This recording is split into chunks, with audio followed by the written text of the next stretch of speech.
action dans nos vies chaque jour, Seigneur. Nous sommes reconnaissants de la grâce que tu nous as fait. Pour ton Fils bien-aimé, merci pour le pardon que Jésus nous a obtenu à la croix, Père Céleste. Merci, Seigneur, de ce que tu nous inscris dans ton livre de vie, Seigneur mon Dieu. Merci encore ce matin. Nous savons que ton regard est sur nous ce matin. Tu es là, Seigneur. Tu viens encore prendre le grand, Seigneur mon Dieu. Tu viens encore nous assister par ton esprit ce matin, Seigneur mon Dieu, afin que tout aille bien encore ce matin. Merci de prendre toute la place qui t'est dit ce matin. La place d'honneur est pour toi, Père Céleste. La place, Seigneur mon Dieu. La première place est pour toi, Seigneur Jésus. Merci encore de l'exercer, Seigneur, ton esprit sous ton église ce matin. Que nous puissions de seul cœur, Seigneur mon Dieu. Comme un seul homme ce matin, Seigneur, que nous devons parvenir à ton trône ce matin, Père. Nous te prions, Seigneur, de nous assister encore ce matin. Nous te remercions, Père, dans le nom de Jésus.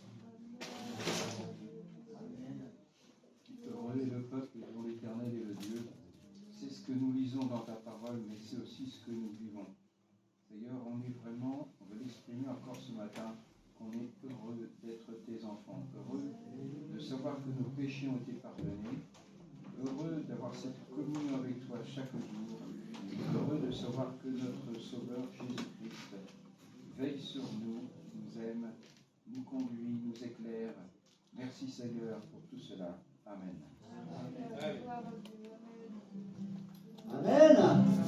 Allez, on va faire du bruit, non pas faire du bruit pour faire du bruit, hein, c'est pas ça le plus important. C'est faire du bruit pour la gloire de notre Dieu. Montrer que nous, enfants de Dieu, nous ne sommes pas tristes. Amen. On a des difficultés, on en a tous, on passe tous par des moments difficiles. Mais nous savons que notre secours est assuré en Jésus-Christ. Il est notre secours, il est notre bouclier, il est notre forteresse. Et ce matin, eh bien, comme le dit ce chant que vous connaissez tous par cœur, ce matin j'ai essayé de prendre des chants que tout le monde connaît bien. D'accord? Un vêtement blanc, une harpe d'or, nous marchons tout tristement sur le chemin étroit et resserré, là où la vie est difficile et dure. C'est ça? C'est vrai que la vie est difficile et dure, on va pas s'en cacher, on a des difficultés, mais bien qu'elle soit dure et difficile, Dieu la rend facile par sa présence. Amen.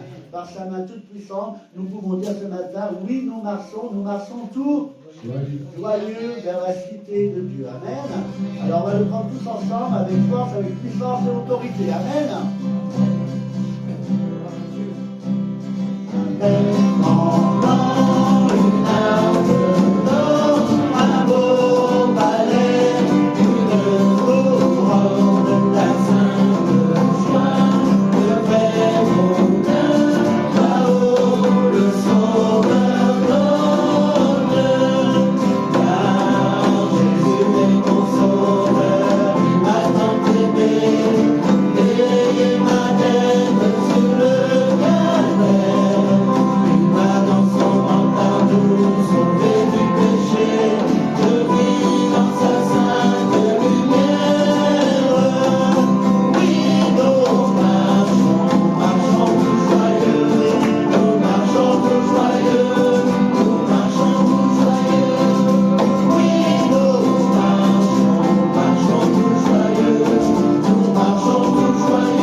Je ne vais pas dire dans tout ça, parce que je pense que dans votre cœur, il y a de l'entrain, il y a de l'enthousiasme, mais ce n'est pas vraiment une joie communicante. Vous êtes d'accord avec moi? Quand je suis joyeux, ça se voit. D'accord? Dans quelques jours, c'est mon anniversaire. Même si je ne veux pas de cadeaux, je m'attends à avoir des cadeaux de la part de ma famille. Donc quand je vais les ouvrir, si je les ouvre et puis je dis, après un truc qui va aller sur une tête. Non, je vais être joyeux. Ça va se voir. Et nous avons reçu en Jésus-Christ le plus beau des cadeaux. Nous avons reçu le salut par grâce, le pardon de nos péchés. Nous avons une place auprès de lui. Alors on doit être heureux, ça doit se voir, ça doit s'entendre. Alors on va le reprendre, d'accord? Et on arrêtera uniquement au moment où je trouverai que vraiment votre joie est communicative. Donc moi je ne suis pas pressé, je suis en vacances. C'est une semaine devant moi, ça peut durer. Vous, je ne sais pas. Travaillez, attendez pour vous, je me mettrai en arrêt. Allez, on va le reprendre, on va se mettre debout pour ceux qui le peuvent. Et on va vraiment être joyeux ce matin dans la présence de Dieu. Amen.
Joyeux dans la présence de notre Seigneur Jésus-Christ.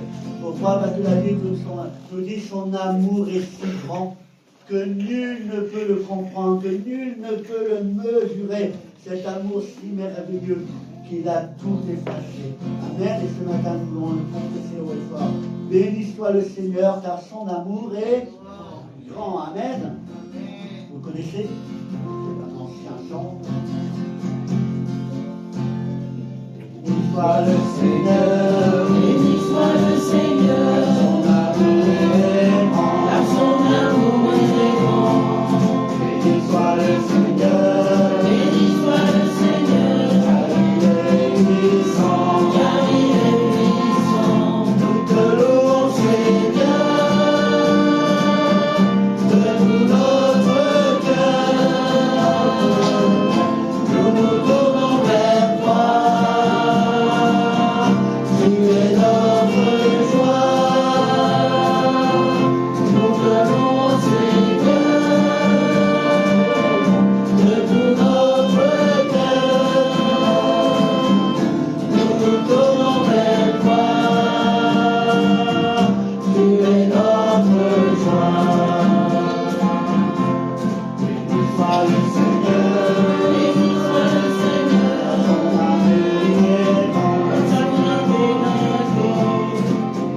soit le Seigneur, béni soit le Seigneur, car il est puissant. car il est puissant.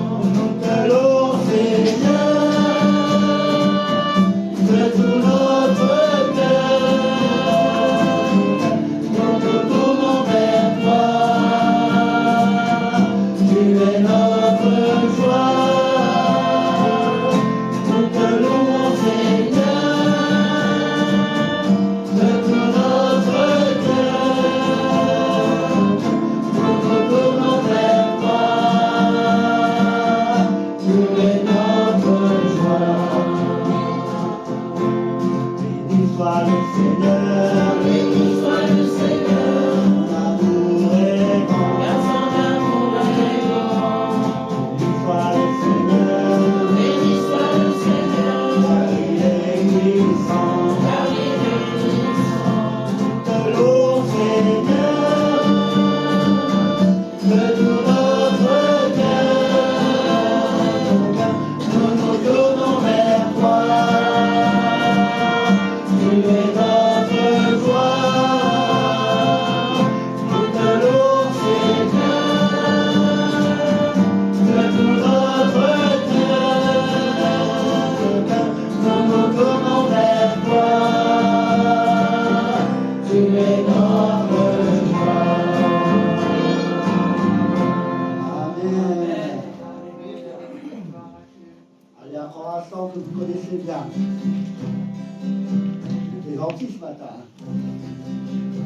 En ton nom, Seigneur, nous sommes là. Pourquoi? Pour louer et adorer ton salut. Amen. En ton nom, Seigneur, nous sommes là. Tous réunis devant toi. En ton nom, Seigneur, nous sommes là. Tous réunis devant toi. Honneur au Père,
au Saint-Esprit ce matin. Merci parce que nous avons trouvé en Dieu le Père merveilleux, celui qui prend soin de ses enfants, celui qui ne manque jamais de venir au secours de celui qui crie vers lui.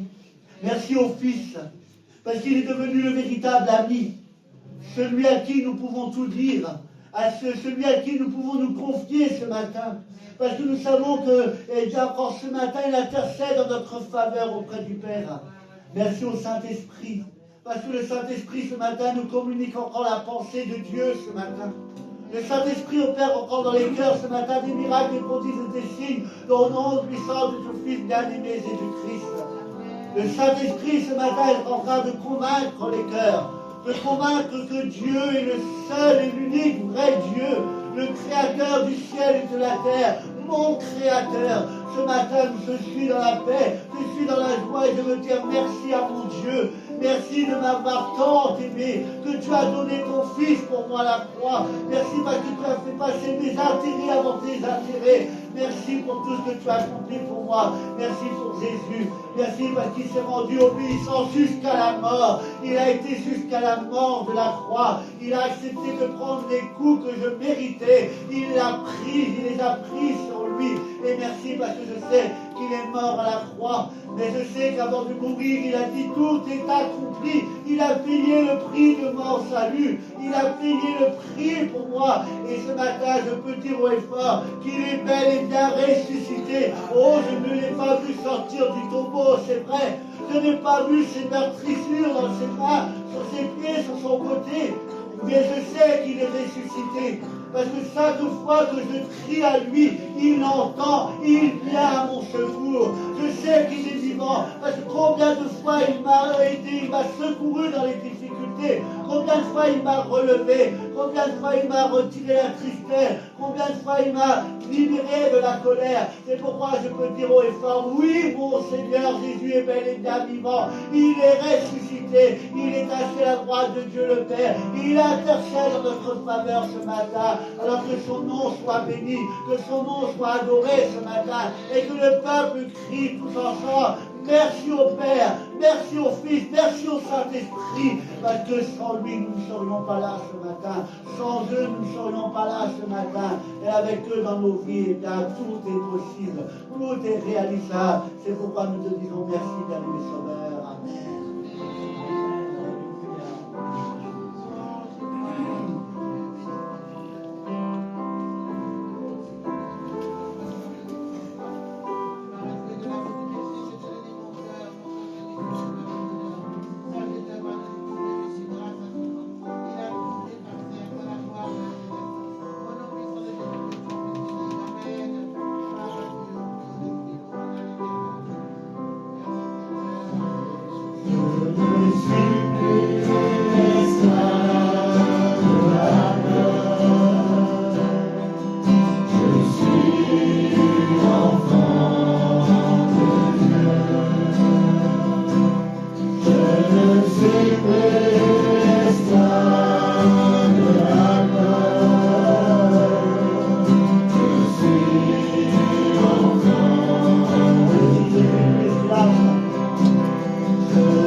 J'emmènerai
passer à la Sainte Seine, au Saint Repas, conformément à sa parole, et comme il l'a dit à ses disciples, et comme nous sommes des enfants obéissants, soumis à la volonté de Dieu le Père, soumis aux lois, aux préceptes, aux commandements, aux ordonnances que notre Dieu nous a laissées, eh bien nous voulons prendre le Saint Repas ensemble, nous rappelant ce que Jésus a accompli pour chacun d'entre nous. Ne pas dire ce matin, c'est à cause de mon frère, à cause de ma soeur, c'est à cause de mon épouse, à cause de mon mari, c'est à cause de mes enfants que Jésus est mort sur la croix. Mais ce matin, faites comme si qu'en face de vous, il y avait un miroir. Et regardez-vous dans le miroir ce matin et dites-vous, c'est à cause de moi que Jésus est mort à la croix.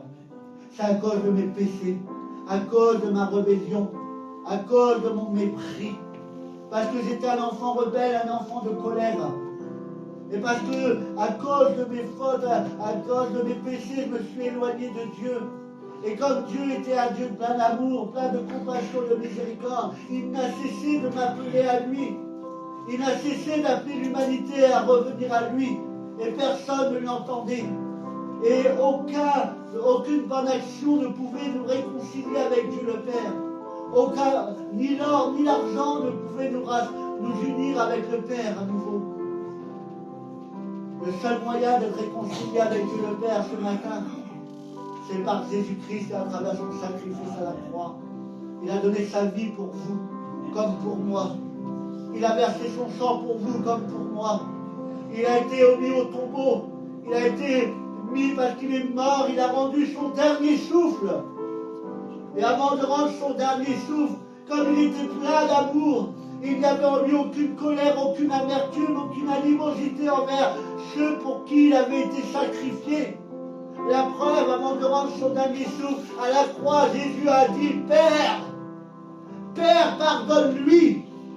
Pardonne-lui parce qu'il ne sait même pas ce qu'il fait. Père, pardonne-leur.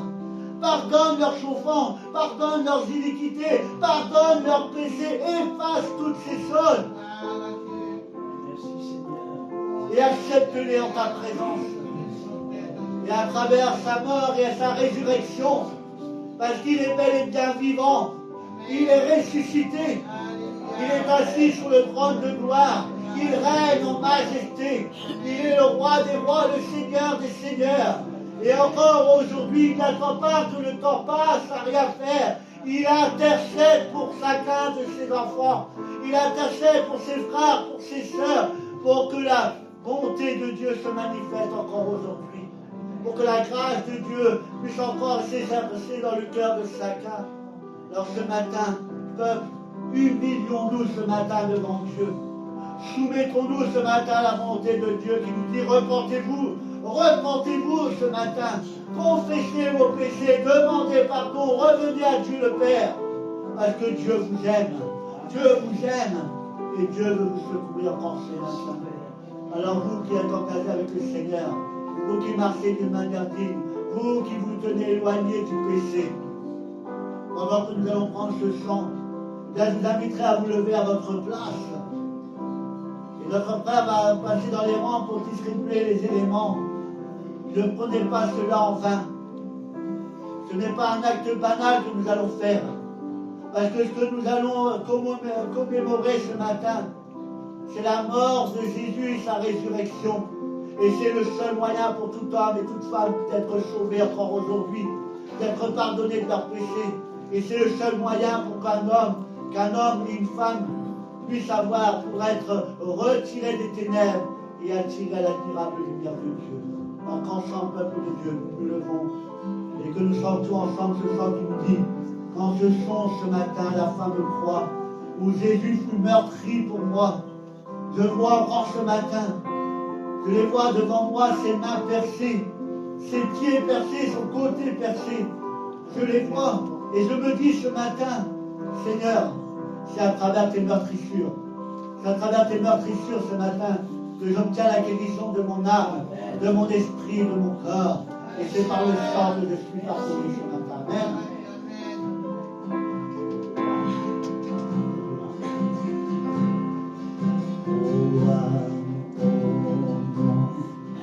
Oh,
Merci parce que tu l'as fait par obéissance, par soumission. Merci parce que tu as été jusqu'au bout pour nous. Et ce matin, à travers tes meurtrissures, eh bien, je reçois la guérison du corps, de l'âme et de l'esprit. Merci pour ce que tu es en train d'accomplir en chacun de nous. Que la gloire t'en revienne, bien-aimé Sauveur. Amen.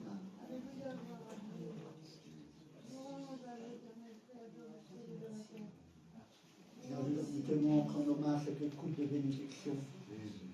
Cette coupe de bénédiction dans laquelle, tu as vu, il y a le vin qui représente ton sang qui a coulé pour nous la croix de Golgotha. Et merci parce que c'est le seul moyen encore aujourd'hui. Le pauvre comme le riche, le faible comme le fort, le bien portant comme le malade. Nous avons tous la même opportunité d'être pardonnés, d'être sauvés ce matin. Nous n'avons rien à faire, si ce n'est que d'accepter Jésus-Christ dans notre vie. Tu as payé le prix pour nous. C'est pourquoi ce matin nous te disons merci. Merci d'avoir tout effacé et d'avoir fait de nous les enfants du Dieu Tout-Puissant. À lui revient toute la gloire, l'honneur, la puissance et maintenant pour les siècles des siècles. Amen. Honneur et gloire que tu auras de toi, Père. Honneur puissant de Dieu, pour notre Sauveur. Que ferions-nous sans toi? Tu as ravi de la péché, de te donner ta peur. Encore un entrée de joie, de bonheur, ta vie, de ta vie, de tout péché. Grâce à ton Père, il a tout effacé. À toi la gloire, Père. Honneur puissant de Dieu, pour notre Sauveur. Que ferions-nous sans toi? Merci, Père, au nom de Jésus. Amen. Gloire à Dieu. On va laisser toute la place à la parole de Dieu. Nous allons prendre un dernier chant. Rends grâce ce matin d'un cœur reconnaissant. Rends grâce au Seigneur qui est saint, saint, saint. Car il nous a donné Jésus-Christ son Fils. Maintenant que le faible dit je suis fort, que le pauvre dit je suis riche, Dieu a fait de grandes choses pour nous.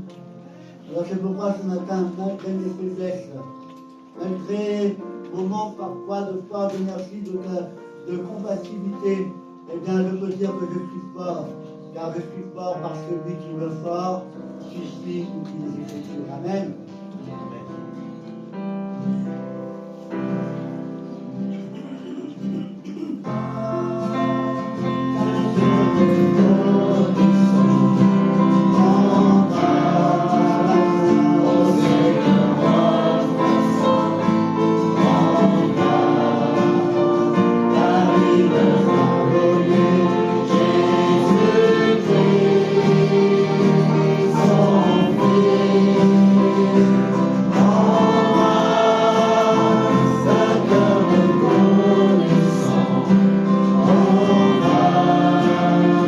Oh,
allons lui rendre grâce encore ce matin en écoutant sa parole. Amen.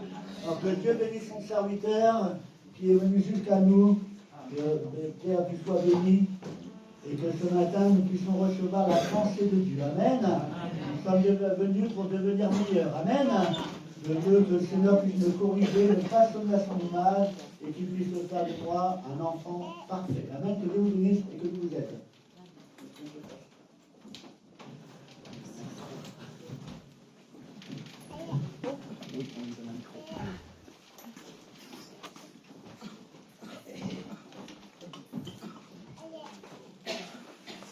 Bonjour mes frères et sœurs.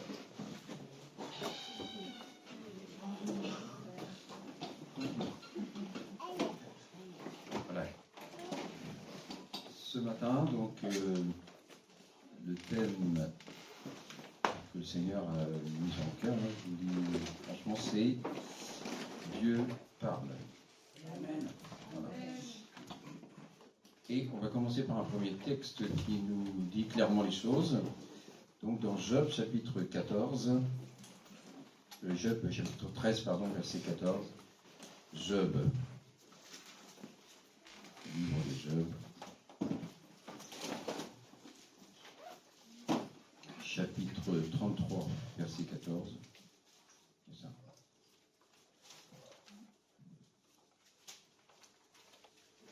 Job, chapitre 14, pardon, chapitre 33, 14, verset 14. Et nous lirons ceci. Donc, Dieu parle cependant tantôt d'une manière, tantôt d'une autre.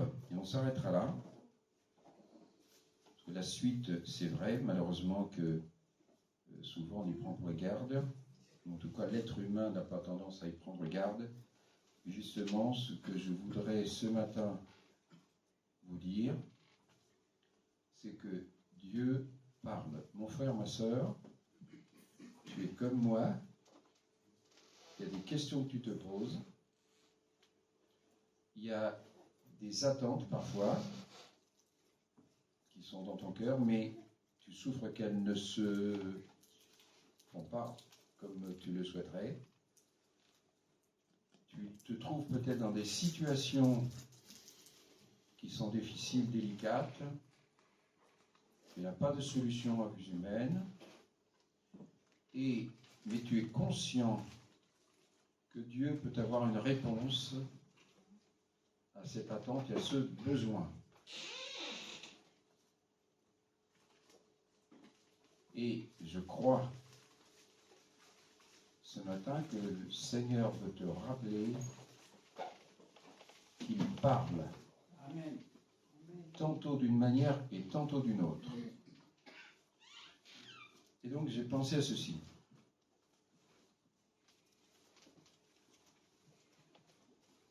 C'est que dans l'Écriture, parce que là on lit, si on lisait le chapitre, le verset 15, hein, il parle par des sens, par des visions nocturnes, quand les hommes sont, etc. Donc il y a des manières que Dieu va utiliser pour nous parler. Et donc, bien sûr, on trouve des exemples dans la parole de Dieu. On va en citer quelques-uns. Mais je voudrais vous dire aussi que ça n'appartient pas au passé, mais que ça appartient, en fin de compte, à notre époque et donc à nous. Et donc, chaque exemple que je vais citer dans la parole de Dieu, je vais également l'argumenter par un exemple personnel. Alors il y en a un, ce sera Chantal, parce qu'elle a vécu aussi. Mais sinon, comme ça, je vous montrerai, voilà ce que dit la parole de Dieu, ce qu'il y a comme exemple, mais aussi un exemple personnel pour que vous pensiez aussi, mes frères et sœurs, oui, c'est aussi pour moi. Maintenant, il faut que vous sachiez que comme toute chose avec Dieu, alors il y a certaines choses, Dieu nous les donne sans que... Enfin, il nous les donne de toute manière sans qu'on les mérite, hein, bien sûr. Mais parfois, il nous donne des choses comme ça, qui viennent, mais il y a d'autres fois on a besoin de les rechercher. C'est-à-dire que ça demande un effort, une persévérance, hein, comme c'est dit dans la parabole du juge inique, hein, la veuve qui vient l'importuner, le juge inique qui dit bon, ben, j'en ai assez, je vais faire ce qu'elle me demande. Et Dieu dit mais, en fin de compte, comment? Je ne me souviens plus le texte exact. En tout cas, Dieu nous appelle, Jésus nous appelle par ce texte à persévérer parfois dans la prière, parce que en fait, les choses ne vont pas nécessairement se faire aussitôt qu'on les aura demandées. Voilà. Maintenant, je vais donc j'ai plusieurs thèmes, plusieurs choses par lesquelles Dieu nous parle. Et le premier, c'est celui-ci, c'est que Dieu parle par sa parole. Alors, qu'est-ce que c'est que sa parole? Voilà. Sa parole, c'est la Bible. Mais, alors, on va lire dans Jean chapitre 1er, on va lire 3 textes. Jean chapitre 1er. Donc ça sera l'exemple de la parole de Dieu. Jean chapitre 1er, verset 1er. Au commencement était la parole, et la parole était avec Dieu, et la parole était Dieu. Elle était au commencement avec Dieu, toutes choses ont été faites par elle, et rien de ce qui a été fait n'a été fait sans elle. En elle était la vie, et la vie était la lumière des hommes, etc. Alors, on sait pas ça, la parole était avec Dieu, la parole était Dieu, c'est quoi ça? Moi, au début, la première fois que j'ai lu ça, je ne comprenais pas ce que ça voulait dire. Mais en fait, après coup, j'ai compris en fin de compte que ça parlait de Jésus, quoi. Tout simplement. Hébreux chapitre 1er aussi, on va retrouver cette pensée, hein. Hébreux chapitre 1er, il nous est dit ceci, au verset 1er, Paul, serviteur de Dieu, ne pas mentir. Après avoir autrefois à plusieurs reprises et de plusieurs manières parlé à nos pères par les prophètes, Dieu, dans ces derniers temps, nous a parlé par le Fils qu'il a établi héritier de toutes choses, par lequel il a aussi créé le monde. Voilà, donc on retrouve bien la pensée, la parole. Donc on a la parole de Dieu écrite, mais aussi la parole de Dieu faite chair. En fait, c'est Jésus. Et cette pensée-là, on prend aussi Ésaïe 55, 11. Ésaïe 55, 11.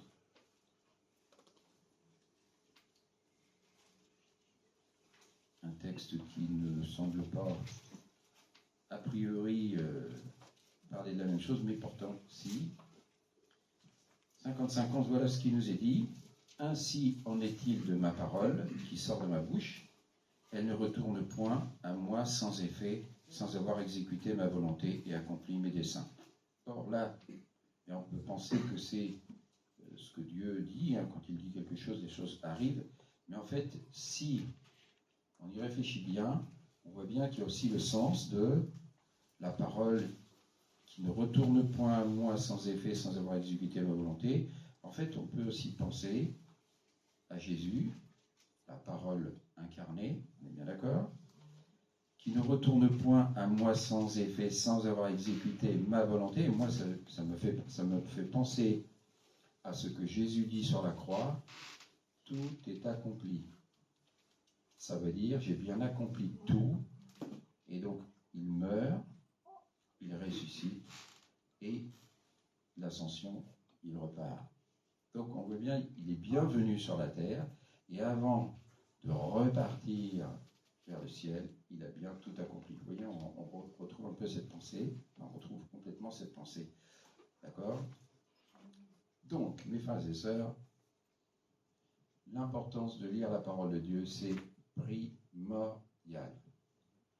La foi vient de ce qu'on entend, et ce qu'on entend vient de la parole de Dieu. Si tu ne te nourris pas de la parole de Dieu, la foi dans ton cœur ne grandira pas, tu ne seras pas imprégné des promesses de Dieu, et il y a des choses que tu ne vivras jamais. Ne te fais pas d'illusions. l'homme ne vivra pas de pain seulement, mais de toute parole qui sort de la bouche de Dieu. Voilà. Donc c'est clair. Ne t'attends pas, ne rêve pas. Ne t'attends pas à avoir des choses extraordinaires, etc., à vivre quelque chose dans la communion avec Dieu, etc. Ça, c'est du rêve. Si tu ne lis pas la parole de Dieu, c'est ton imagination. Le diable te fait croire à des choses. Non, il faut que tu t'imprègnes de la parole de Dieu. C'est incontournable. Alors maintenant, je vous donne un exemple personnel. Le frère qui m'a témoigné, c'était en février 1974, commence à remonter, hein. Et on mangeait en fait ensemble au travail. Et donc on a engagé la conversation, et puis donc il m'a incité à lire la parole de Dieu, parce que je ne disais pas du tout, bien que j'aille à la messe tous les dimanches. Il m'avait laissé un évangile de Jean, j'ai lu,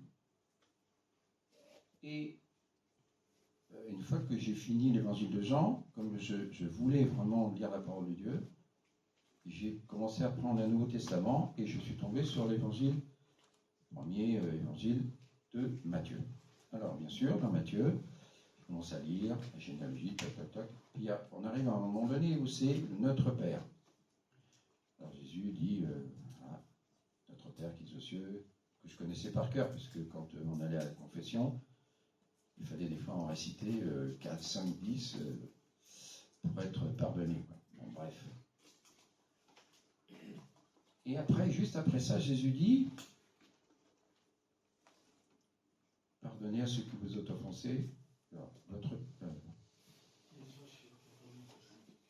oui, ça c'est la texte. Mais juste après, justement, là, je vais lire. C'est Matthieu 6. Oui, je vais vous lire exactement. C'est bien trop. Voilà. Si vous pardonnez aux hommes leurs offenses, votre Père céleste vous pardonnera aussi. Mais si vous ne pardonnez pas aux hommes, votre Père ne vous pardonnera pas non plus vos offenses. Et moi, je suis là, tout seul dans ma chambre, je lis ce texte-là, si on lit.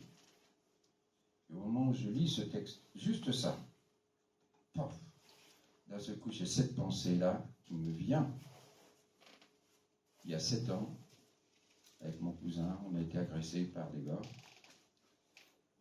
Et cette pensée-là, c'est, je ne leur ai pas pardonné, mais j'entends rien du tout. J'ai simplement une pensée qui me vient. Mais je comprends intérieurement, alors que je ne suis pas encore engagé avec le Seigneur, mais je comprends intérieurement que c'est Dieu qui me montre ça. C'est une conviction qui vient, ça ne s'explique pas.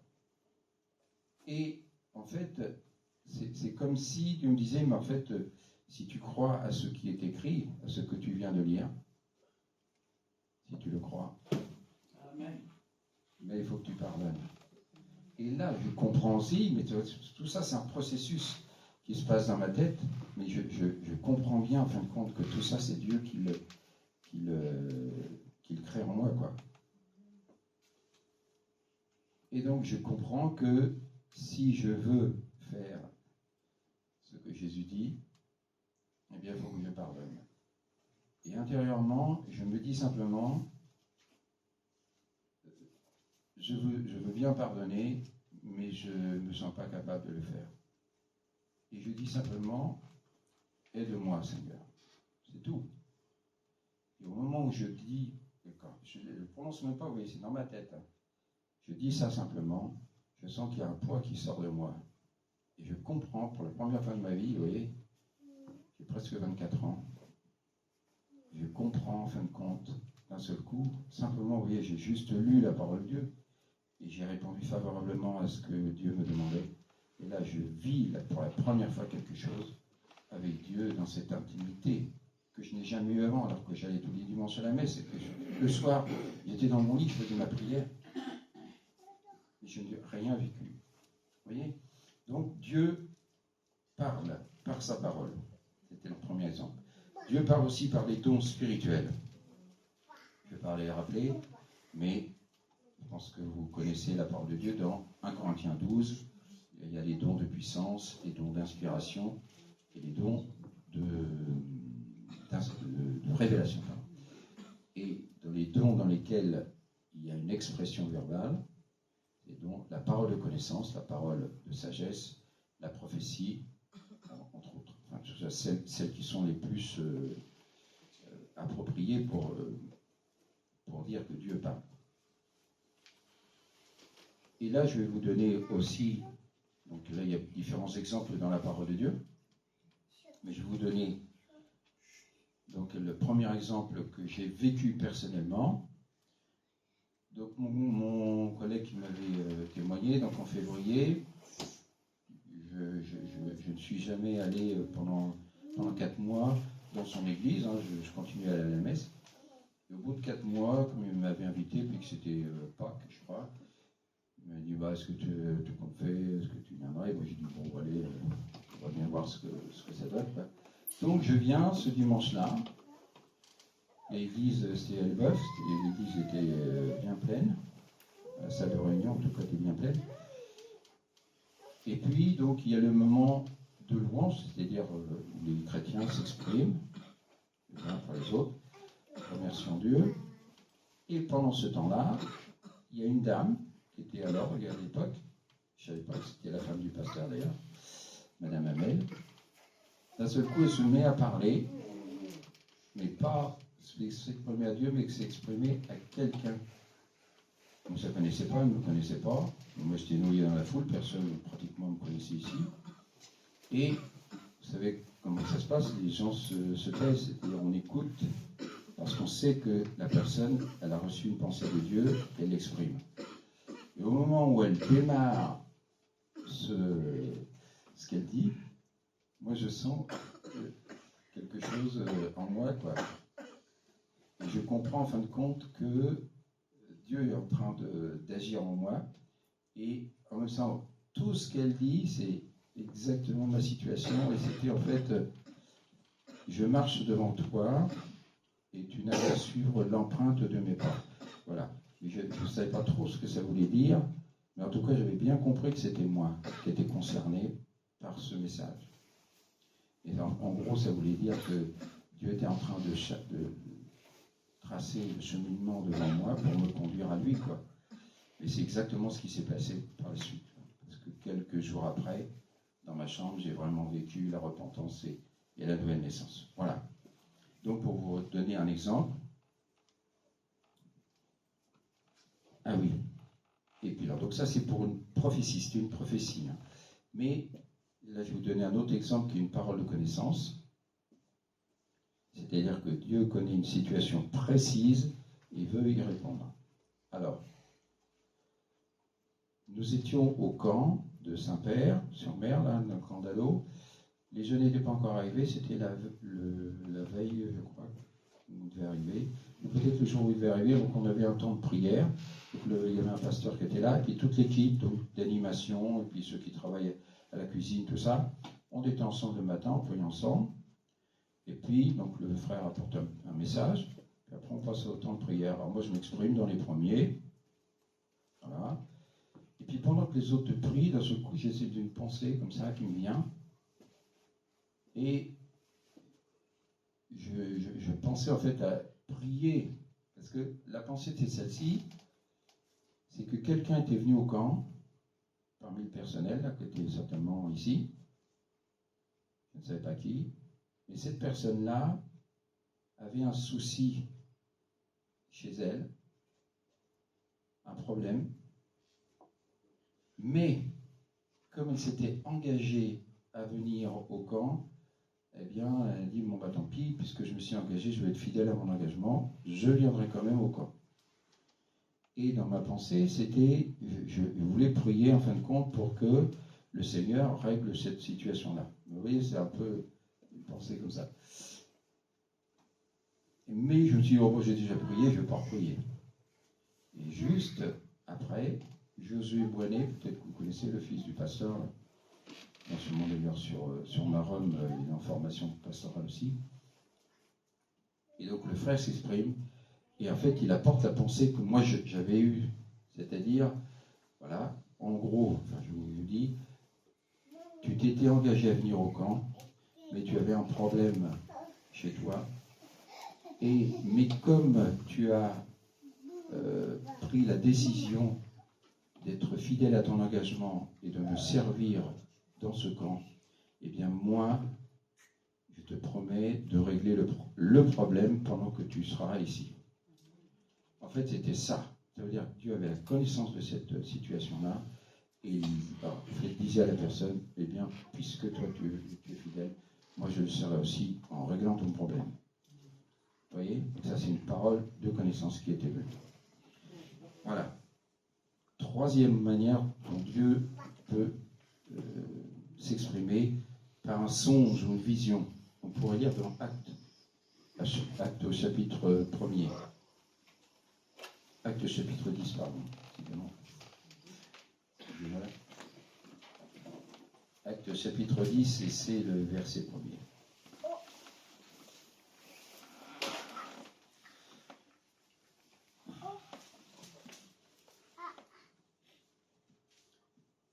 Acte 10, verset 1er. Il y avait à Césarée un homme nommé Corneille, centenier. Donc c'est un militaire, un occupant romain, dans la cohorte dite italienne. Cet homme était pieux et craignait Dieu avec toute sa maison. Il faisait beaucoup d'aumônes au peuple et priait Dieu continuellement. À la 9e heure du jour, il vit clairement dans une vision un ange de Dieu qui entra chez lui et qui lui dit « Corneille ». Donc vous voyez, c'est on a bien dit, une vision. Les regards fixés sur lui et saisi d'effroi, il répondit « Qu'est-ce, Seigneur ?» Et l'ange lui dit « Tes prières et tes aumônes sont montées devant Dieu et il s'en est souvenu. Envoie maintenant des hommes à Jopé et fais venir Simon, surnommé Pierre. Il est logé chez un certain Simon, corroyeur, dont la maison est près de la mer. C'est lui qui te dira ce qu'il faut que tu fasses. » Dès que l'ange qui lui avait parlé fut parti, Corneille appela 2 de ses serviteurs et un soldat pieux d'entre ceux qui étaient attachés à sa personne, et après leur avoir tout raconté, il les envoya à Jopé.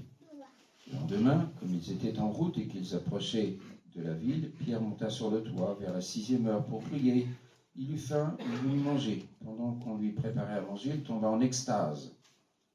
Il vit le ciel ouvert, c'est une nouvelle vision, et un objet semblable à une grande nappe attachée par les 4 coins qui descendait et s'abaissait vers la terre, et où se trouvaient tous les quadrupèdes et les reptiles de la terre et les oiseaux du ciel. Et une voix lui dit « Lève-toi, Pierre, tue et mange ». Mais Pierre dit « Non, Seigneur, car je n'ai jamais rien mangé de souillé ni d'impur. » Et pour la seconde fois, la voix se fit encore entendre à lui. « Ce que Dieu a déclaré pur ne le regarde pas comme souillé. » Cela arriva jusqu'à 3 fois, et aussitôt après, l'objet fut retiré dans le ciel. Donc, on va pas lire la suite tout de suite, mais simplement, donc les hommes envoyés par Corneille vont arriver chez Pierre, et ils vont lui dire, ben voilà, Corneille nous a demandé de venir te chercher pour que tu viennes. Voilà. Donc Pierre va y aller. Et puis il va commencer à annoncer la parole de Dieu. Et voilà ce qui est dit. Comme Pierre prononçait encore ces paroles, le Saint-Esprit descendit sur nous, sur tous ceux qui écoutaient la parole. Tous les fidèles circoncis qui étaient venus avec Pierre, donc les Juifs, furent étonnés de ce que le don du Saint-Esprit était aussi répandu sur les païens. Donc, ils sont étonnés. Et comme il est rentré chez des païens, voilà ce qui va se passer.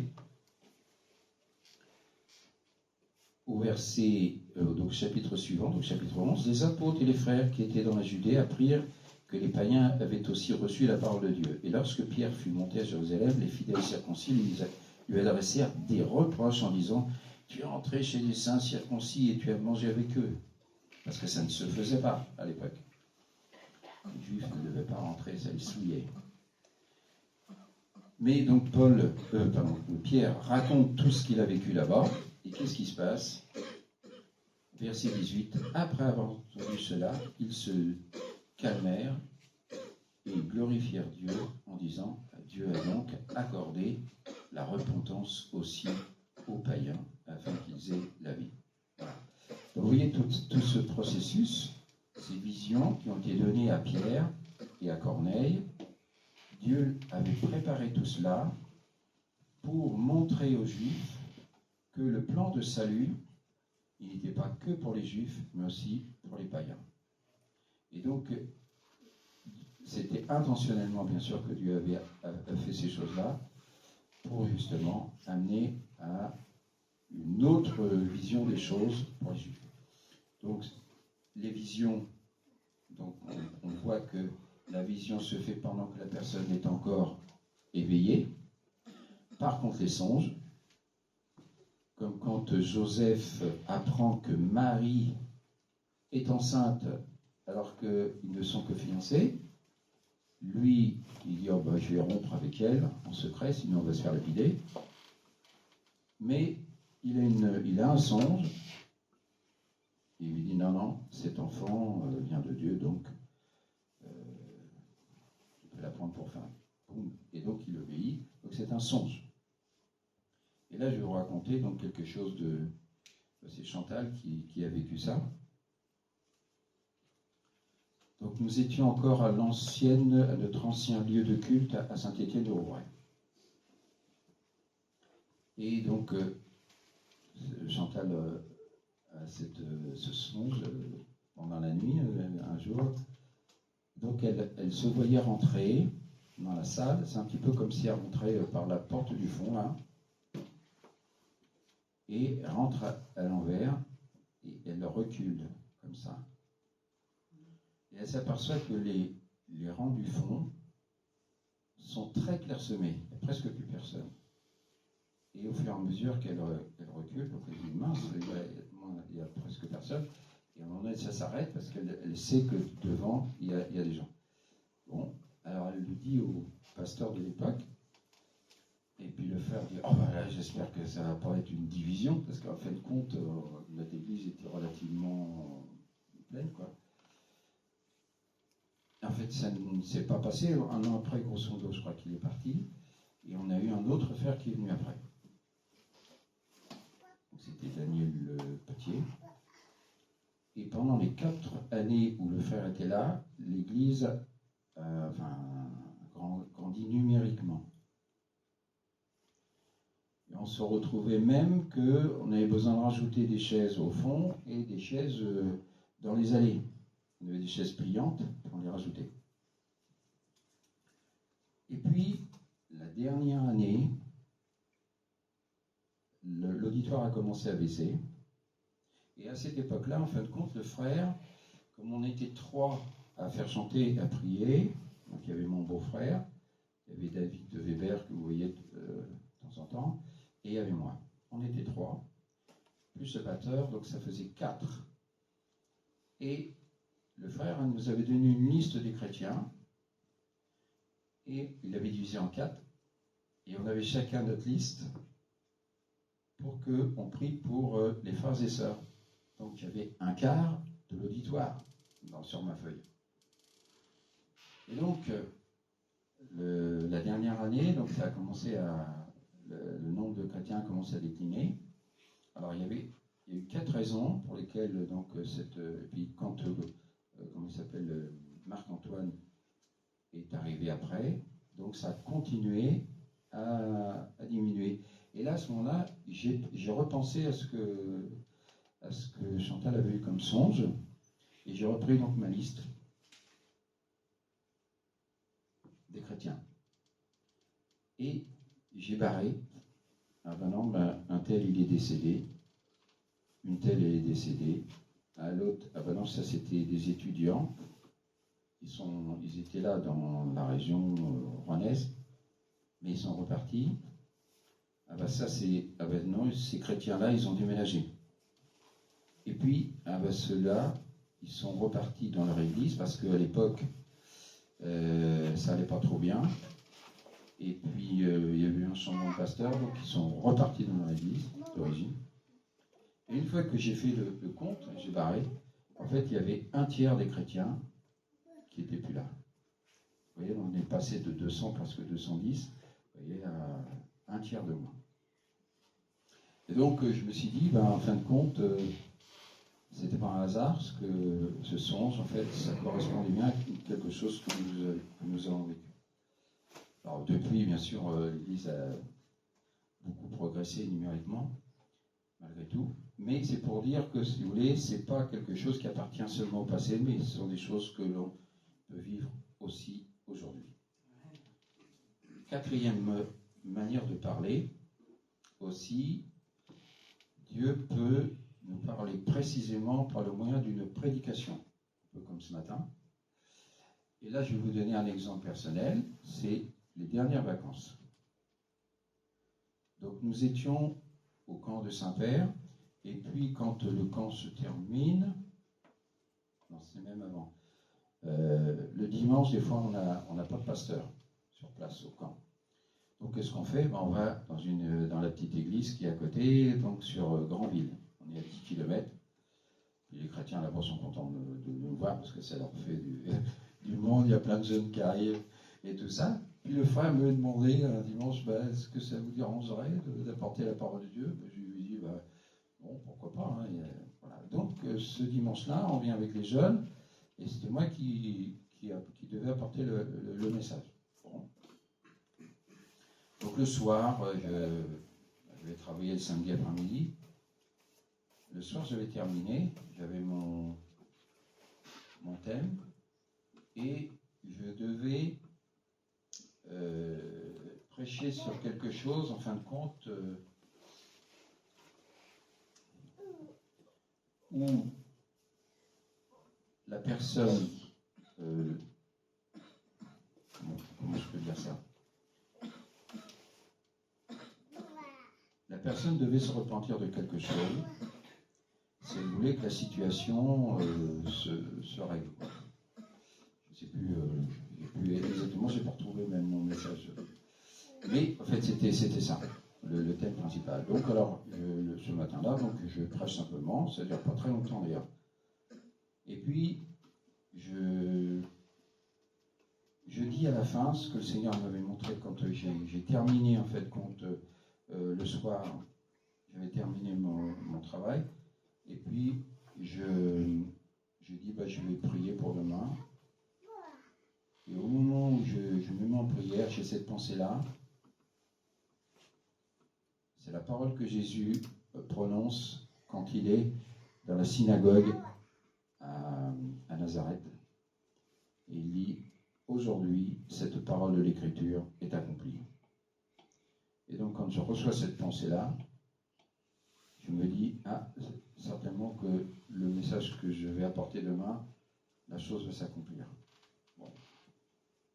Et donc, je dis mon message, et je laisse un temps, voilà, je dis aux frères et sœurs, et aux jeunes qui étaient là, il y a quelque chose que vous devez exprimer, mais ça ne doit pas être dans votre tête, il faut que ça sorte de votre bouche, que vous l'exprimiez à Dieu, même si c'est en silence, que les autres ne l'entendent pas, vous devez le prononcer avec votre bouche. C'était la pensée de Dieu que j'avais. Bon.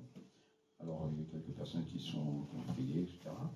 Et puis, d'un seul coup, il y a un frère qui s'est exprimé, puis qui a un monsieur, apparemment, qui était un visiteur, parce que le pasteur m'a dit, visiblement, ne le connaissait pas, moi non plus, bien sûr. Et le frère s'est exprimé en demandant pardon pour l'attitude, les paroles qu'il avait eues avec ses enfants, parce qu'il en souffrait, et que la situation ne se réglerait pas sans cela. Et le pasteur est venu me voir après la réunion, et il m'a dit, mais en fin de compte, je crois en fin de compte que le message était vraiment pour ce frère-là, et qu'il avait besoin d'entendre ça pour que en fait, la situation dans laquelle il se trouve puisse être réglée. Voilà, donc c'était pour vous montrer que, au travers de la prédication, de la parole de Dieu, eh bien Dieu peut nous parler aussi. Ensuite, alors, Dieu peut nous parler au travers d'un frère ou d'une sœur.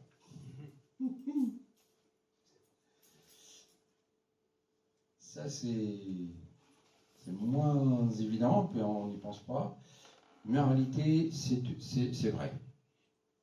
Et ça, je vais vous donner aussi un exemple. c'était il y a quelques années. Et puis un jour, j'ai un frère que vous connaissez bien, qui me téléphone, bon, qui on parle un peu de choses et d'autres, et puis il me dit, il avait un souci, il dit voilà, notre fille, bon, elle travaille, elle a son appartement, elle n'est pas à côté de chez nous, quoi, mais elle voudrait changer de métier aujourd'hui, elle travaille dans une petite surface, pas une grande surface, mais c'est bon, c'est un magasin, épicerie, tout ça, quoi. Une supérette. Mais ça lui pèse maintenant de mettre en rayon, d'être à la caisse, tout ça, puis elle voudrait changer pour devenir infirmière. Donc il dit, mais on ne sait pas trop quoi faire. Et le frère, en me téléphonant, donc vous voyez bien que c'était un gros souci, et quand il me dit ça, moi, ça me fait penser en fait à mon travail. Je travaillais au service, dans un service formation. Et justement, j'avais une collègue dans mon bureau qui travaillait sur les gens qui voulaient changer complètement d'orientation dans leur métier. Et on utilisait pour ça un financement qui était donné par le FONGECIF, ce qu'on appelle le FONGECIF. Et donc le frère, en fait, sans savoir, me téléphone d'une manière anodine. Mais en fin de compte, la réponse dont il avait besoin, eh bien, il la trouve auprès de quelqu'un. Et moi, je ne savais pas qu'il allait m'appeler pour ça. Mais en fait, la réponse, je crois, à sa prière est venue par le fait que, justement, moi, j'avais une collègue comme ça qui savait sauter. Et lui, il s'est adressé après au FONGECIF. Et c'est exactement ce qu'il fallait. Et ça s'est très bien passé. Elle est devenue infirmière par la suite. Voyez. J'ai un deuxième exemple. Alors, le dernier exemple que nous prendrons, qui associe un peu aussi le fait que les frères et sœurs peuvent parfois nous répondre de la part de Dieu. Mais c'est la dernière chose qu'on utilise, qu'on peut utiliser, c'est la prière. Et Dieu, pendant notre prière, peut nous répondre d'une manière particulière. Et là aussi, je vais vous donner un exemple personnel. Donc on connaît un couple, ça remonte à quelques années quand même, un couple de chrétiens de notre église, qu'on connaît très bien, ils habitent dans la même ville que nous. Et donc donc ils avaient des enfants, c'est un remariage. Et donc, ils touchaient des allocations familiales. Et puis, ils ont fait refaire leur cuisine, etc. Et ils ont acheté un certain nombre de choses. Mais ils avaient pris des petits crédits. Vous savez, les crédits à la consommation. Ça vous permet d'acheter ce que vous avez envie, mais le taux est vraiment prohibitif. C'est-à-dire que là, vous êtes assaisonné. Mais ça passait puisque... avec les allocations familiales, ça passait. Et puis il y a une situation différente, donc un des enfants a voulu repartir avec l'ancien conjoint que la sœur avait avant qu'elle soit chrétienne, quoi. Parce qu'elle avait divorcé. Boum, du jour au lendemain, ting, un de moins. Donc les allocations familiales, boum, et ils se sont retrouvés dans la difficulté. Bon, comme on se connaissait bien, ils ont dit, on est vraiment embêtés, est-ce que vous pourriez nous donner des conseils? Bon, nous, on y va. J'ai dit, à ce moment-là, moi, il faudrait que, parce que en mathématiques, ça va, quoi. Donc, moi, il faudrait que vous me disiez, combien vous vouliez, combien vous dépensez, etc. Puis, grosso modo, et qu'on voit ce qu'on peut faire. Et là, c'était ce qui me sautait aux yeux, c'était effectivement les dettes qu'ils avaient, et donc les remboursements qu'ils avaient. Et je me dis, la solution, donc je la vois tout de suite. Donc c'est un conseil fraternel, là. Il n'y avait pas d'inspiration particulière. Hein. Mais c'est une évidence mathématique. je leur ai dit, en fait, ce qu'il faudrait, c'est que vous puissiez rembourser vos emprunts. Et à ce moment-là, la situation redeviendrait normale si vous pouvez plonger ça. Et donc on réfléchit, et puis moi je leur dis, à l'époque, quand on était avec eux, quoi, ça nous embêtait pour eux, et on se dit, on pourrait peut-être vous aider, puis nous on vous prêtera, on va regarder si on ne pourrait pas vous prêter, nous, l'argent, puis comme ça vous nous remboursez au fur et à mesure. Mais je m'étais engagé un peu comme ça, sans consulter Dieu, mais en même temps sans faire vraiment le calcul, quoi. Mais c'était plus un élan de cœur. Voilà. Et puis le soir, quand on prie avec Chantal dans la chambre, je suis mal. Je ne suis pas en paix. Ça, c'est aussi une manière par laquelle Dieu nous parle. Des fois, on prend une décision, sans qu'elle soit un truc copié. C'est important, mais on sait et on sent que ça va pas. Mais quand on n'est pas en paix, comme ça, à ce moment-là, il faut commencer à se tenir dans la présence de Dieu pour dire, bon, est-ce que Seigneur, ça va pas, parce que je ne sens pas le truc, etc. Donc c'est exactement ce qui se passe. Et là, je suis pas bien. Je ne sais pas trop pourquoi, mais je pense qu'on s'est engagé pas bien. Bon, le lendemain, je vais au travail. Et le lendemain midi, au lieu d'aller à la cantine de l'usine, je me mets dans un coin, je prie, je dis, bon, Seigneur, je sens que ça va mal, mais je ne sais pas trop qu'est-ce qui va pas, etc. Je prie. Je ne suis pas tout le temps en train de parler, mais j'exprime au Seigneur mon besoin, je réfléchis, je suis dans la communion avec Dieu. Voilà. 20 minutes après, poum, j'ai une pensée qui me vient dans la tête. C'est là aussi, Dieu nous parle dans ces temps de prière, quand on recherche sa face. Et en fait, la pensée était celle-ci. C'est quand nous, on a acheté notre maison, qu'est-ce qu'on a fait? C'était tout. Et moi, je lui dis, qu'est-ce qu'on a fait? Je suis allé voir mes parents pour savoir s'ils pourraient nous prêter de l'argent. Bien sûr, on en a emprunté aussi dans une banque. Et puis notre entreprise, parce que les entreprises pouvaient prêter aussi. Mais la pensée, c'était ça, c'est, oui, je suis allé voir mes parents. Et donc là, je comprends en fin de compte que ce qu'il doit faire, c'était voir leurs parents, et surtout elle, parce que lui, je crois que son papa était décédé, etc. Bon. Donc le soir même, il dit, allô, la sœur, est-ce que je peux passer au voir? Oui, ok. Toc. Et voilà, je lui dis, voilà ce que j'ai eu ce midi, cette pensée-là, c'est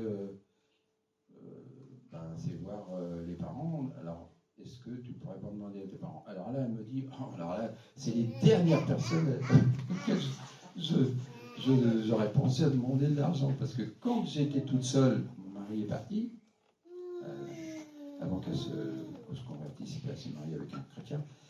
Mais avant, j'étais toute seule avec mes 2 enfants. Jamais mes parents ne m'ont prêté quoi que ce soit, même pour acheter ma machine à laver. Il a fallu que je galère, que j'attende pour acheter ma machine à laver. Jamais ils m'ont prêté de l'argent. Là, c'est vraiment les dernières personnes auxquelles je demanderais de prêter de l'argent. Mais, puisque c'est une pensée que tu as reçue du Seigneur, je vais faire ce que tu me demandes. C'était vraiment, ça sortait de son entendement. Bon. Et elle était à ses parents, elle a dit, voilà, est-ce que vous pourriez... Et ils lui ont prêté la somme exacte dont ils avaient besoin, et le remboursement s'est fait petit à petit, et donc la situation s'est résolue, comme ça. Alors, donc, pour vous dire, là, dans cet exemple-là, il y a 2 choses. Il y a les choses qu'on recherche, la volonté de Dieu, la pensée de Dieu dans la prière. Dieu répond aussi de cette manière-là. Et puis, il y avait aussi le fait que quand des fois on s'adresse à des frères et sœurs, on a une réponse. Des fois, on ne sait même pas. Le frère ou la sœur ne pense pas que c'est une réponse de Dieu. Mais vous, quand vous la recevez, vous voyez bien, vous sentez, bah oui, ça correspond exactement, en fin de compte, à ma situation et à ce que je dois faire. Donc voilà, mes frères et sœurs. Et tout ça pour dire aussi, si on se prive de la communion fraternelle, on se prive aussi de ce genre de choses. Si on ne lit pas la parole de Dieu, on se prive aussi du fait que Dieu peut nous répondre et nous parler par sa parole. Et la troisième chose aussi, si on se prive de la communion fraternelle, on n'a pas aussi les prophéties, les paroles de connaissance dont on a parlé tout à l'heure. Ça c'est pareil, ça ne viendra pas parce que Dieu se sert des frères et sœurs, ça fait partie de la communion normale que nous devons vivre ensemble et c'est au travers de ces choses que Dieu nous communique sa pensée et que dans certaines situations, même délicates, quand on a des décisions à prendre, Dieu nous parle de cette manière-là également. Amen. Voilà mes frères et sœurs. Amen. Donc ne nous privons pas, j'avais noté ça, ne nous privons pas de lire la parole de Dieu, ni de la communion fraternelle. Voilà, on prie quelques instants. Seigneur Jésus, nous savons ces choses, je le crois, mais de nous les mettre en pratique. Je crois, Seigneur, que dans cette Église, il y a des besoins. Chaque frère et sœur, un jour ou l'autre, se trouve et se trouvera dans des situations délicates, je le crois. Même cette Église a besoin de ta direction, et mon frère Willy aussi. Et je crois que tu es en mesure de répondre d'une manière ou d'une autre à toutes ces attentes. Aussi, je veux te prier pour que chacun de ceux qui se trouvent ici ce matin, qui ont entendu ce message, tienne compte de ce qui a été dit et ne se prive pas de chacune des possibilités que tu nous donnes pour nous exprimer ta pensée. Je veux te prier vraiment pour que ce soit sur le cœur de chacun et qu'aucun ne se prive de la communion fraternelle ni de la lecture de ta parole, parce que c'est vraiment fondamental. Et c'est au nom de Jésus que je te prie. Amen. Amen.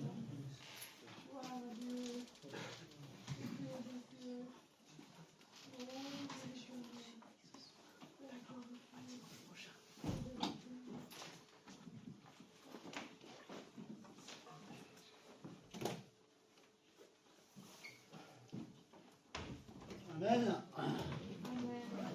Merci au Seigneur que vous puissiez recevoir la parole qui est appropriée pour vous. Tu vois, le Seigneur parle tantôt d'une manière, tantôt d'une autre. Le problème, c'est que il faut que nos oreilles soient attentives. Que nos oreilles soient attentives, que notre esprit soit ouvert, que notre esprit soit soumis à l'Esprit de Dieu et que nous devenions des enfants obéissants et non pas des enfants de colère, des enfants rebelles, des enfants fermés. Nous savons que Dieu est la Bible l'appelle l'admirable, le bon conseiller, d'accord, celui qui est là pour nous instruire et nous orienter. Alors voilà, quelques annonces avant de nous séparer. On se retrouve alors à partir de demain, nous avons notre semaine de jeûne et prière. Donc toute la semaine, du lundi au samedi, donc jeûne et prière. Donc en vous rappelant que l'église sera ouverte demain, mercredi et vendredi de 18h à 20h. Alors ceux qui veulent venir prier avec nous dans ce lieu, vous pouvez venir. Vous venez à l'heure que vous voulez. Vous n'êtes pas obligé de venir de 18h à 20h. Si vous finissez à 18h et que vous arrivez chez vous à 18h30, vous venez à l'heure que vous voulez, vous restez le temps que vous voulez avec nous, peu importe, même si c'est que 10 minutes, mais c'est 10 minutes. Le principal, c'est d'ouvrir ce lieu pour qu'on puisse se réunir les uns les autres, prier, intercéder pour tous ceux qui en ont besoin. demain, je ne serai pas avec vous. Ce n'est pas que je ne veux pas être avec vous, mais demain, nous avons le CA. Le CA à Saint-Étienne-du-Rouvray, donc je ne peux pas être à Saint-Étienne et à Gournay en même temps. Je n'ai pas de frère jumeau. Même si j'avais un frère jumeau qui dit qu'il serait chrétien, je ne sais pas. Voilà, je l'espère. J'aurais espéré qu'il soit comme moi avec le Seigneur. Mais voilà, donc je ne pourrais pas être là, mais c'est François qui aura la charge d'ouvrir le local et d'accueillir les gens. Donc vous pouvez venir prier, intercéder. Donc on prie pour l'Église, on prie pour tous les bien-aimés, on prie pour que l'Église avance, aille de l'avant, et que c'est vrai que l'Église puisse grandir c'est vrai, on dit en quantité, mais premièrement en qualité. C'est pas tout le nombre, il faut la qualité. D'accord? Donc prions pour ça. Donc toute la semaine, comme ça, et on terminera la semaine, c'est-à-dire dimanche prochain, après le culte de 10h, eh bien, on se retrouvera à 12h30 pour conclure la semaine de jeûne et prière tous ensemble dans ce lieu. D'accord? Donc je compte sur vous. D'accord? C'est une nouvelle année, de nouveaux combats, de nouveaux objectifs. Il y a un potentiel à Gournay. Ce que nous voulons, c'est que maintenant chaque chrétien puisse comprendre la nécessité de participer à toutes les réunions. Toutes les réunions. C'est pas facultatif, c'est pas la réunion de prière, la réunion de jeûne et prière, la réunion d'évangélisation, le culte de louange et d'adoration et tout ce qu'on pourrait faire, ce n'est pas des options qu'on choisit à la carte. D'accord? Moi je préfère là, le jeûne et prière, ça correspond bien pour moi en ce moment, comme je vais être au régime, ça me fait une occasion de sauter un repas. Non, c'est pas ça. C'est pas des options, d'accord? Toutes choses sont utiles. D'accord? Premièrement pour grandir dans la foi, pour l'édification personnelle, l'édification de l'Église, donc on compte sur vous, d'accord? Voilà. Et on se retrouve d'autres la semaine, sans oublier que jeudi, nous aurons également notre réunion à 14h30 pour notre étude biblique et réunion de prière, donc ça fera ça fait que l'Église sera ouverte le lundi, le mercredi, le jeudi, le vendredi, le samedi et le dimanche. On ne peut pas faire mieux. Ah, donc on compte sur vous. Donc on va essayer de faire plusieurs horaires pour que vous puissiez tous participer aux différentes manifestations qu'on fera dans ce lieu. Une annonce pour le groupe de louanges, donc le 24, je crois, février. Calendrier ici. Mais le 24 février, le groupe de louanges, nous ferons la répétition comme d'habitude. Nous allons la décaler un petit peu pour dans le but de, comme on se voit régulièrement toutes les semaines, c'est bien de se voir là, mais c'est bien également de partager des moments à l'extérieur pour apprendre à se connaître, à passer du temps ensemble. Donc à la suite de la répétition, le groupe de louanges, nous irons au restaurant. Donc voilà, je vous le dis d'avance, comme ça, voilà, on passera un moment tous ensemble dans un petit restaurant qui n'est pas loin, qui ne coûte pas cher. C'est 16 € le repas. Donc entrée, dessert, plat de résistance. Donc voilà, c'est vraiment pour passer du temps ensemble. D'accord? Donc je compte sur vous. Donc, mettez déjà cette date sur votre calendrier et on se fera du bien les uns avec les autres. Amen. Voilà. On continue à prier pour tous ceux qui en ont besoin, tous ceux qui passent par des moments difficiles. Il y a beaucoup de malades dans l'église actuellement. Je ne sais pas ce qui se passe, mais je ne sais pas si à peut-être c'est pareil. Mais il y a... Moi, chez moi, tout le monde a été malade. J'ai été malade, bien malade. Miguel était bien malade. Sandra commence à...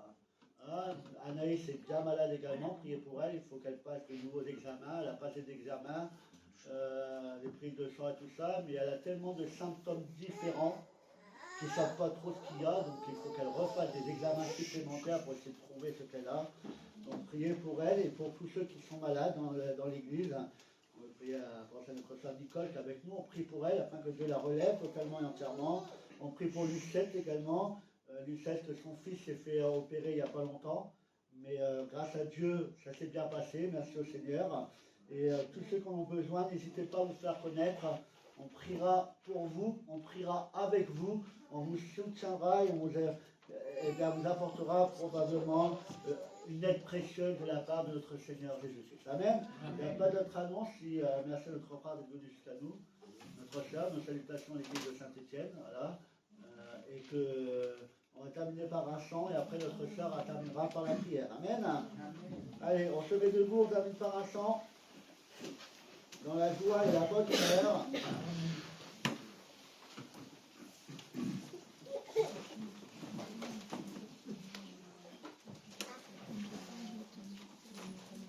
On va prendre le tout premier. C'est quoi le tout premier? Je vais répondre une fois que je suis à l'écran.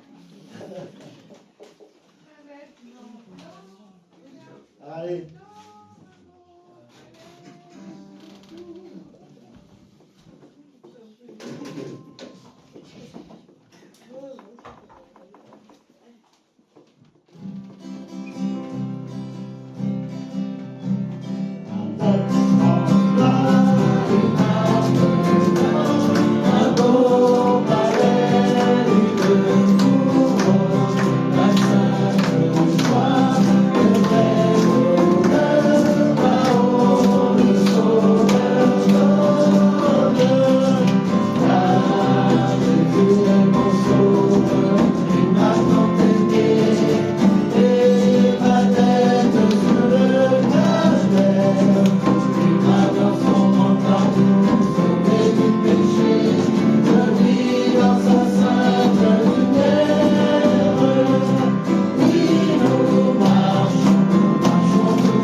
cette transformation de vie que tu as fait en nous. Maintenant, nous avons appris que nous pouvions te parler, que par l'œuvre de Jésus, tu recevais nos prières, tu recevais nos demandes. Et merci aussi parce que toi aussi, tu nous parles. Non seulement nous, on te parle, tu nous écoutes, mais tu nous réponds.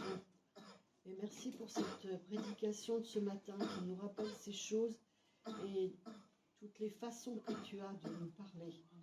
Seigneur, tu es bon, vraiment bon. Tu es merveilleux et tout-puissant.